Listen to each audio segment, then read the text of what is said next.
Lokprashna news 24 जनतेच्या आवाजाचं व्यासपीठ।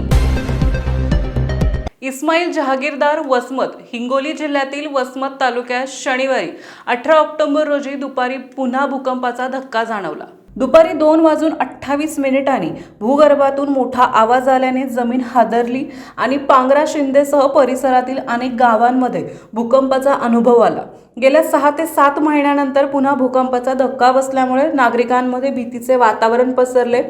वसमत, औंढा, नागनाथ आणि कळमनुरी या तिन्ही तालुक्यांना सातत्याने भूकंपाचे धक्के बसत आहेत। यापूर्वी गत वर्षी ऑक्टोबर आणि नोव्हेंबर महिन्यात तालुक्यात 3 वेळेस भूकंपाचे धक्के नोंदवले गेले होते।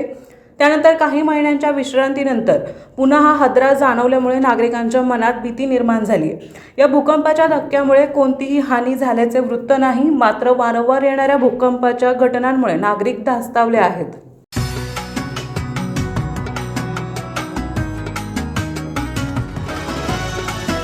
लोकप्रश्न न्यूज 24 जनतेच्या आवाजाचं व्यासपीठ।